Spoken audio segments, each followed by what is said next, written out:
All praises to the Most High, YAHAWAH, sham, YAHAWASHI, Bahasham Rahaha Kwadash. Double honors to the elder apostles and elder bishops of Great Millstone who rule well. Peace and salutations to the hopeful elect, scattered throughout the four corners of the earth, laboring in this truth in all sincerity. Job chapter 9, verse 24 in the KJV. The earth is given into the hand of the wicked. He covereth the faces of the judges thereof. If not, where and who is he?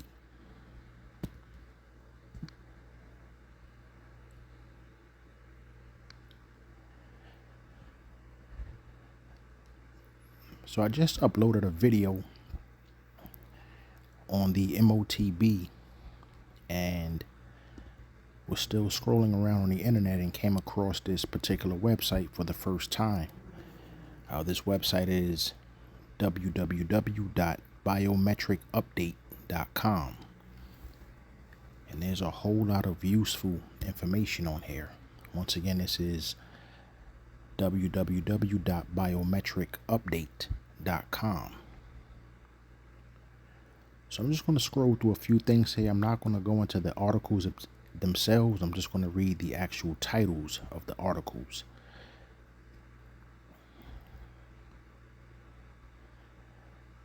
So the very first thing here is ID for all. Biometric Update report analyzes how MOSIP, MOSIP, which is an acronym for Modular Open Source Identity Platform, is reshaping digital identity infrastructure. India's Pharma ID scheme expands as issuance surpasses 100 million. India continues AAR student ID rollout as adoption campaign expands. And all of this is pertaining to digital ID. The UN moves to renew Palantir deal despite unresolved privacy governance risks. So even with them knowing, the potential risks of individuals having their information can be hacked, the UN is basically saying we're going to go through with this Palantir deal anyway. Cameroon, when birth certificates represent children who do not exist. Laos advances digital identity with electronic household registration, and Laos is in South Asia. Sri Lanka advances DPI plans with UNDP development partners. And DPI is digital public infrastructure. Sierra Leone consults private sector on trusted digital ID framework. Sierra Leone is in West Africa. New framework argues government AI depends on strong DPI. Once again, digital public infrastructure. UNDP, which is the United Nations Development Program, pushes blockchain from DPI pilots to deployment. This is just page 1 here. And as you can see at the bottom of the screen here, I'll scroll up a little bit to the very top now. This is just page 1 of 336. And already we've seen articles with Nepal, which is South Asia, Laos, again, which is South Asia, Sri Lanka, which is in South Asia. So we can see that this thing is starting to engulf the entire world here. And that's just Asia on page 1. So I'm on page 2 now.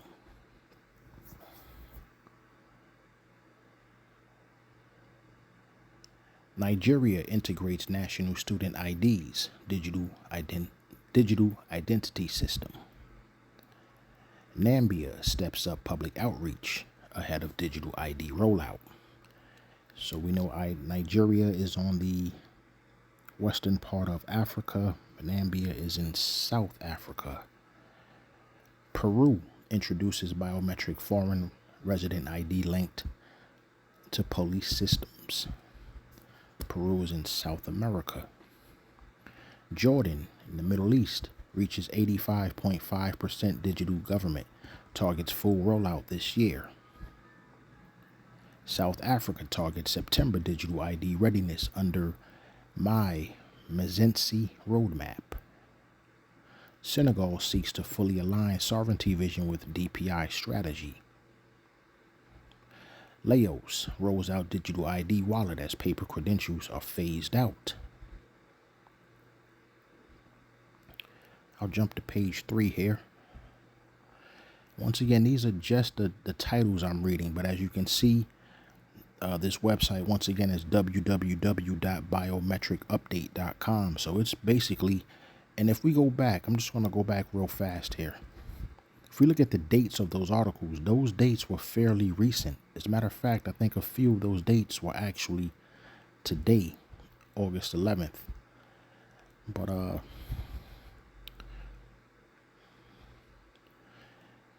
right, so let's start back from the top here. Benin DPI roadmap aims to end siloed digital government.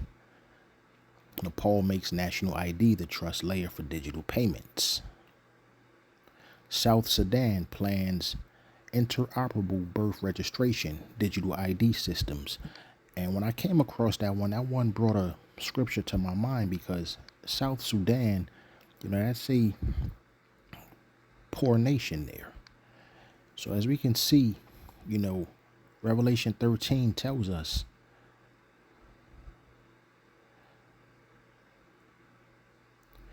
and he causeth all, both small and great, rich and poor, free and bond, to receive a mark in their right hand or in their foreheads, and that no man might buy or sell, save he that had the mark or the name of the beast or the number of his name.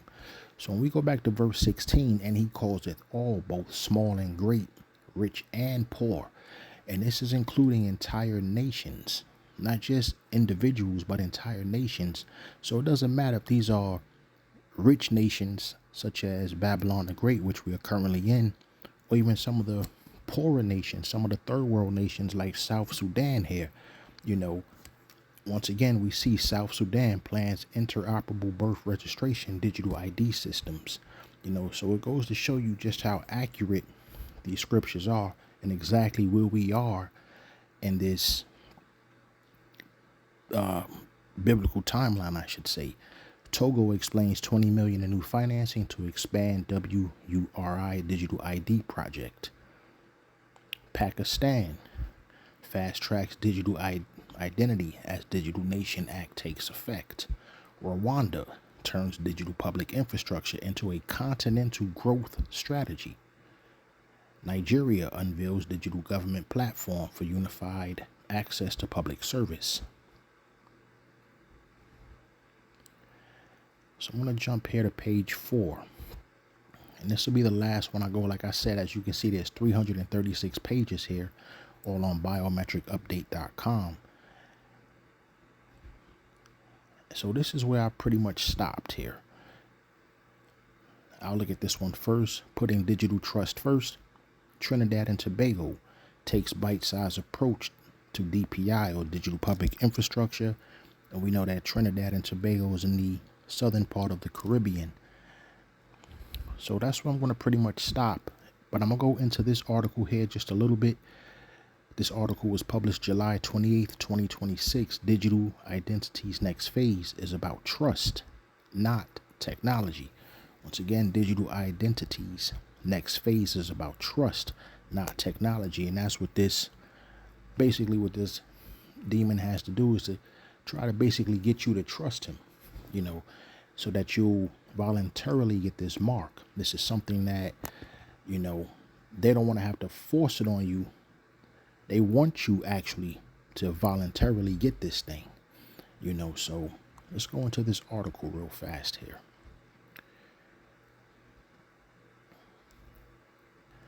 So this is FEE's webinar explores how governance, interoperability, and digital ecosystems are becoming the foundations for successful digital ID programs. I'm not going to read the entire article. It was rather long, but there were some key points that I wanted to touch on. Starting here, governance before technology. Rajesh Bansal is the former CEO of Reserve Bank Innovation Hub and one of the founders of India's Aadhaar National Digital ID Scheme. He says the best first step to functional digital identity is to create a governing rule book, then allow it to evolve as the system matures. Treat it like a utility, like telecom, like electricity, he says, emphasizing the importance of privacy, inclusivity, and consent by design, and providing a public good. So basically, just like I said, it eventually come down to people being forced to take it, and that force will be physical sometimes, but it's also they want people to actually step up and volunteer to get this, and this is why he says treat it like a utility, like telecom, like electricity. He says emphasizing the importance of privacy, inclusivity, and consent by design, and providing a public good. And we know that there is no privacy anymore. Even now, the vast majority of people do not have this mark, but there's no place that you're going to go now in which you can really say with 100% certainty that, your privacy is not being invaded. Whenever you drive up and down the street, there's cameras all over the place now. Cameras on buildings, they're on top of stoplights. They're basically taking pictures of your face. They're taking pictures of your vehicle, your license plate. You drive through certain states, in the Northeast where they still have tolls and stuff. As you're approaching, these tolls now, they're already taking pictures of your car. They already see what you're doing in your vehicle. This is how, if you don't have one of those electronic cards that you put on your windshield, this is how the Easy Pass, I should say. This is how they know how to just mail that ticket right to your house. That privacy that he's telling you here, that, emphasizing the importance of privacy, it's a lie. It's basically a lie. And this is exactly what they do. I'm going to scroll down just a little bit.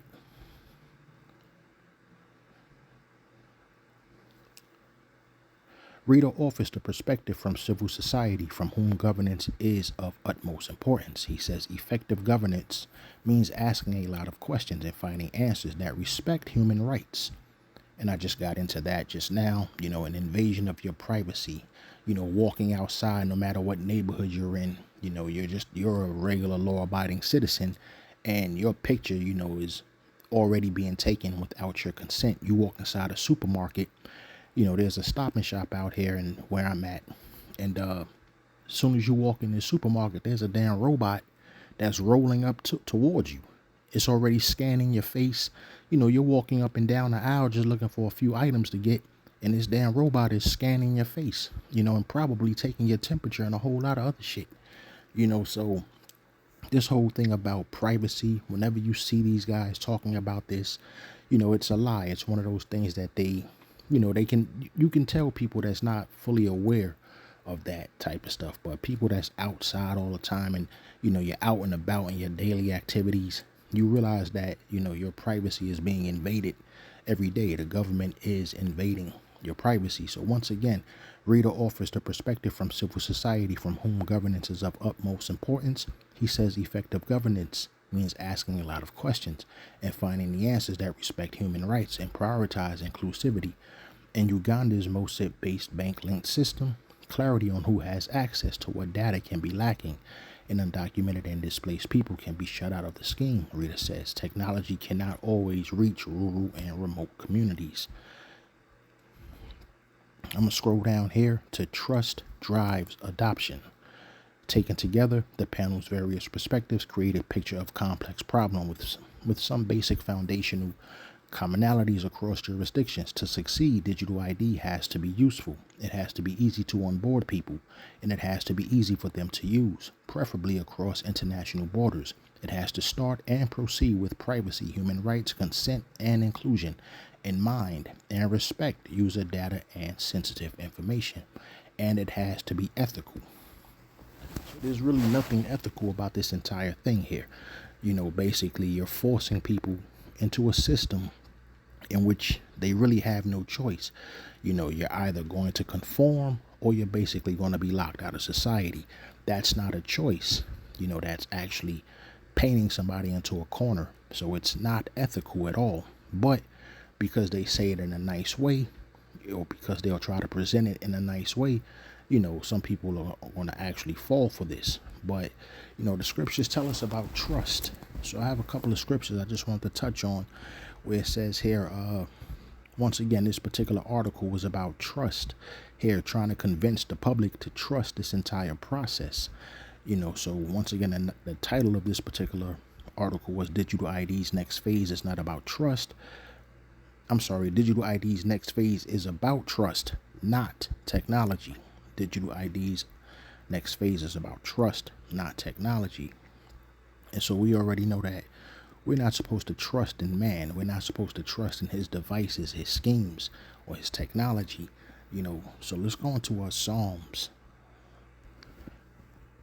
I had Psalms 146 and 3.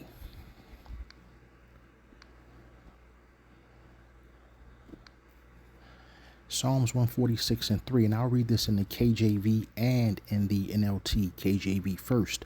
Put not your trust in princes, nor in the Son of Man, in whom there is no help. But the NLT reads as, don't put your confidence in powerful people. There is no help for you there. And so as we see these nations, rolling this out, they're rolling out this beast system. The scriptures clearly tell us, do not put our trust in these powerful people here, because there is no help here. Our trust is supposed to be in the Most High, YAHAWAH, YAHAWASHI, and not in man. I'll go to Jeremiah 17 and 5 next. Jeremiah 17 and 5. Thus saith Yahawah, YAHAWASHI, cursed be the man that trusteth in man, and maketh flesh his arm, and whose heart departeth from Yahawah. NLT reads as, this is what Yahawah, YAHAWASHI says, cursed are those who put their trust in mere humans, who rely on human strength, and turn their hearts away from Yahawah.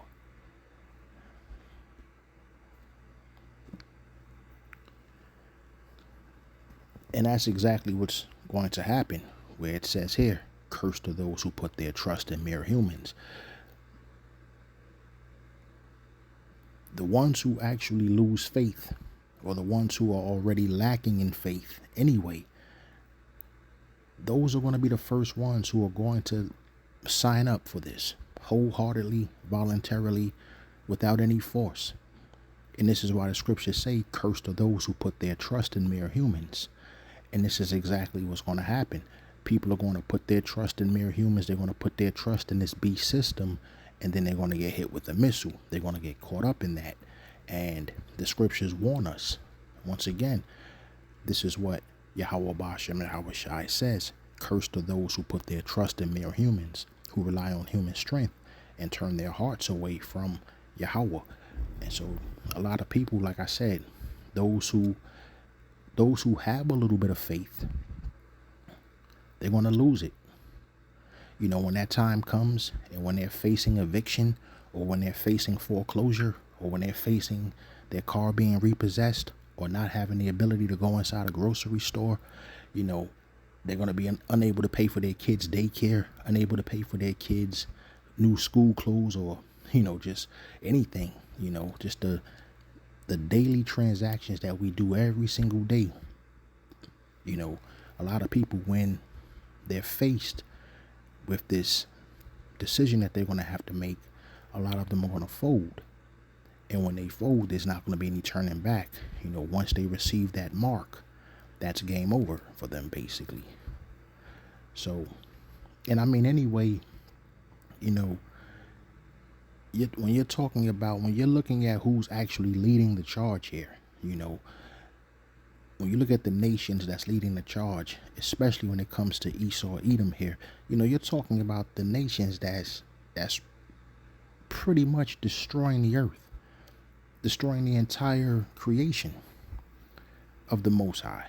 You know, they're basically, you know, there's rampant pollution everywhere. There's, you know, all types of, you know, they're creating diseases and stuff in these laboratories. They're doing this stuff. They're, you know, animals are going extinct. Oceans are being polluted. You know, there's at least once a year there's an oil spill. Half the oil spills that happen, they don't even present that shit on the news anymore. It's so common now that it's not even news anymore. You know, so let's go into Revelation chapter 18 real fast. And I'm going to scroll down to verse 23.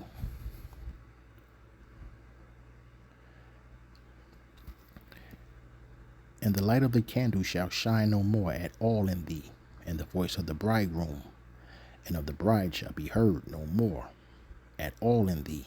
For thy merchants were the great men of the earth, for by thy sorceries were all nations deceived. And that's really what I wanted to focus on, was the very last part of that. For by thy sorceries were all nations deceived. And this is regarding, you know, the lead nation that's involved in this here. As we see in the NLT, it says, and you deceive the nations with your sorceries.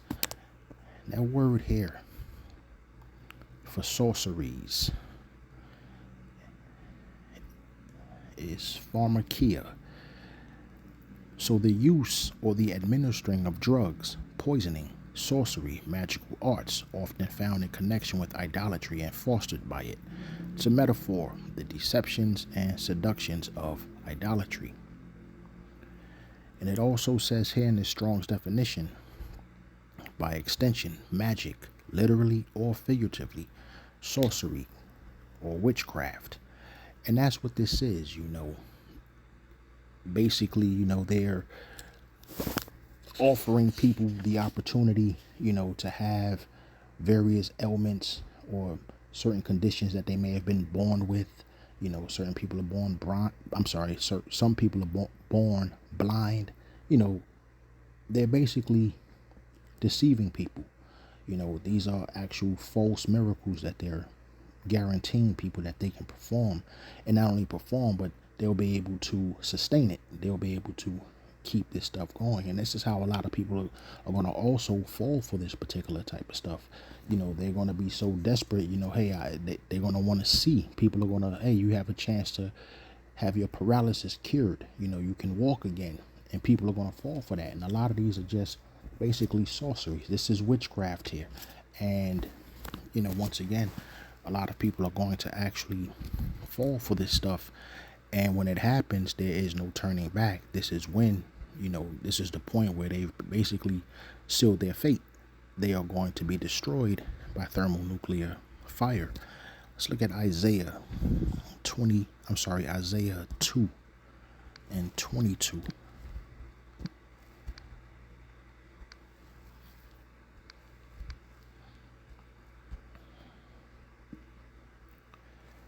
So back on the trust issue, and I'll read this in the NLT.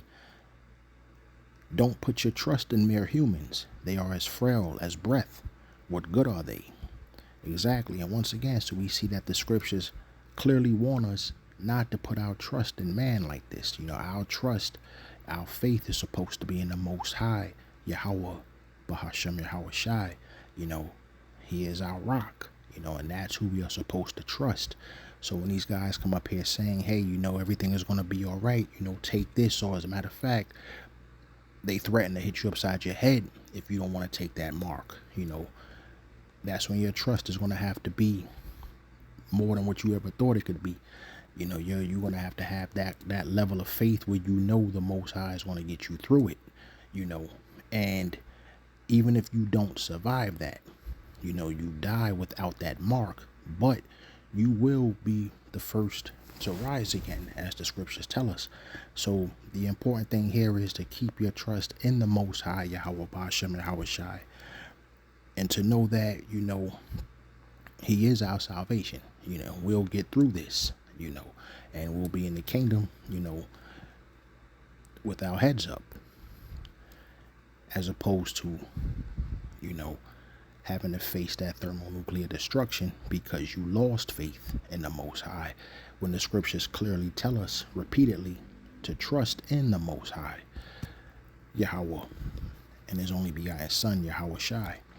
So with that being said, I'm going to end this here, and I'll end it with Psalms chapter 118, and I'll scroll down to verse 8. Once again, on this trust issue, I'll read this in the KJV and then in the NLT. It is better to trust in Yahawah, Bahashem Yahawashai, than to put confidence in man. It is better to take refuge in Yahawah, Bahashem Yahawashai, than to trust in people.